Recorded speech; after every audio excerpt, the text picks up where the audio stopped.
BJP పార్టీకి అమ్ముడు పోవడానికి వైసీపీ పార్టీ నుంచి ఎందుకు పోటీ నిలబెట్టారు? బీజేపీ పార్టీకి అమ్ముడు పోవడానికి తెలుగుదేశం పార్టీ నుంచి ఎందుకు పోటీకి పెట్టాలి? మొత్తం అందరూ బీజేపీ జెండాలే పెట్టుకోవచ్చు కదా. కనీసం ప్రజలకు క్లారిటీ ఉంటది కదా, బీజేపీ పార్టీకి ఓటేస్తున్నాము, బీజేపీ పార్టీని గెలిపిస్తున్నాము అని. ప్రజల దగ్గరేమో ఒక మాట చెప్తారు, ప్రజలనేమో మభ్య పెడతారు. ప్రజల దగ్గరేమో బీజేపీ కాదు అన్నట్టు నటిస్తారు. కానీ లోపల మాత్రం మొత్తం టీడీపీ అయినా బీజేపీ అయినా వైసీపీ అయినా బీజేపీ పార్టీ తొత్తులే. టీడీపీ అయినా వైసీపీ అయినా బీజేపీ పార్టీతో పొత్తులే. అది ప్రత్యక్షంగా గాని పరోక్షంగా గాని టీడీపీకి వైసీపీకి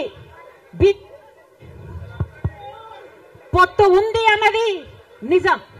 లేకపోతే 5 సంవత్సరాలలో కనీసం ఒక్కసారైనా బీజేపీ పార్టీని వ్యతిరేకించాయా? టీడీపీ పార్టీ అయినా వైసీపీ పార్టీ అయినా ఒక్క అంశంలో అంటే ఒక్క అంశంలో కూడా నిలదీయలేరు. ఎక్కడ ఏ అవసరం ఉన్నా టీడీపీ పార్టీ అయినా బీజేపీకి సపోర్ట్ చేస్తుంది, వైసీపీ పార్టీ అయినా బీజేపీకే సపోర్ట్ చేస్తుంది. మన రాష్ట్రానికి ఏం చేసింది బీజేపీ పార్టీ అని మీరు సపోర్ట్ చేస్తున్నారో టీడీపీ వైసీపీ సమాధానం చెప్పాలి. మనుషులు చచ్చిపోతున్నా మీరు పట్టించుకోకుండా బీజేపీకి మద్దతు ఇస్తున్నారంటే మీరు మనుషులు అవునా కాదా? టీడీపీ పార్టీ జగన్ రెడ్డి గారు చంద్రబాబు గారు సమాధానం చెప్పాలి, ప్రజలకు సమాధానం చెప్పాలి. మళ్ళీ చెప్తున్నాం, ఆంధ్ర రాష్ట్రంలో ప్రజల అందరినీ హెచ్చరిస్తున్నాం. బీజేపీ పార్టీకి టీడీపీ పార్టీకి వైసీపీ పార్టీకి పొత్తులు ఉన్నాయి. అవి మన కంటికి కనిపించినా కనిపించకపోయినా పొత్తులు ఉన్నాయి.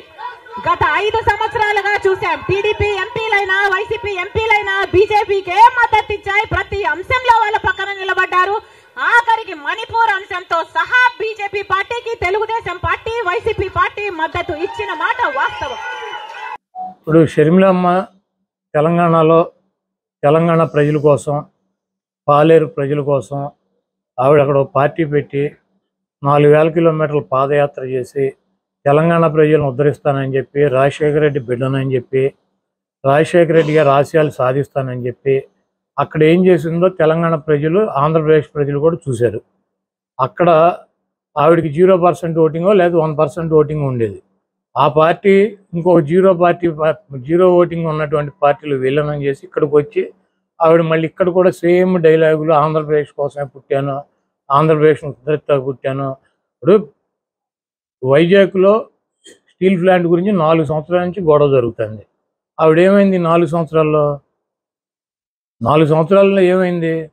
పోలవరం ప్రాజెక్టు ఇప్పుడు గుర్తొచ్చింది ఆవిడకి.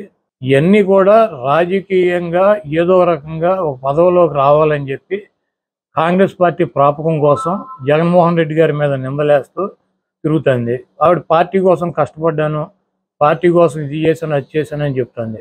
ఆవిడ డెఫినెట్గా వైఎస్ఆర్ కాంగ్రెస్ పార్టీ కోసం, జగన్మోహన్ రెడ్డి గారి కోసం, రాజశేఖర రెడ్డి గారి కోసం, ఆవిడ కుటుంబం కోసం ఆవిడ కష్టపడి ఉండవచ్చు.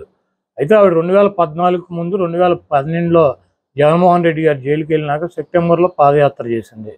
ఆవిడ 4000 కిలోమీటర్లు నడిచానంటుంది. అప్పుడు వైసీపీ అధికారంలో వచ్చింది. ఆవిడ నడిచినప్పుడు 2014 నుంచి 2019 దాకా ఎలక్షన్ జరిగినటువంటి 20 రోజులు తప్పించి ఆవిడ ఎక్కడన్నా వైఎస్ఆర్ పార్టీ కోసం ఏదన్నా ఎక్కడన్నా ప్రచారం చేశారా? వైఎస్ఆర్ కాంగ్రెస్ పార్టీ కోసం ఎక్కడన్నా ఆవిడ పనిచేసిందా? 2014లో వైఎస్ఆర్ కాంగ్రెస్ పార్టీ ఓడిపోయి 23 సీట్లు 23 మంది ఎమ్మెల్యేలను చంద్రబాబు తీసుకుని వెళ్ళిపోతే జగన్మోహన్ రెడ్డి గారు ఇడుపులపై నుంచి ఇచ్చేపురం వరకు పాదయాత్ర చేశాడు. ఆ పాదయాత్రలో ఆవిడ ఎక్కడన్నా పాల్గొందా? లేకపోతే వైఎస్ఆర్ కాంగ్రెస్ పార్టీ కోసం, కార్యకర్తల కోసం, నాయకుల కోసం, కార్యకర్తల మీద నాయకుల మీద దాడులు జరిగి చంద్రబాబు నాయుడు ఆధ్వర్యంలో తెలుగుదేశం పార్టీ నాయకుల్ని చంపితే, కార్యకర్తలను చంపితే ఆవిడ ఎక్కడికన్నా వచ్చిందా? 5 సంవత్సరాల్లో 20 రోజులు ఎలక్షన్ నోటిఫికేషన్ వచ్చినాక 20 రోజులు బస్సులో ఆవిడ ఒక 40 మీటింగులు చెప్పింది.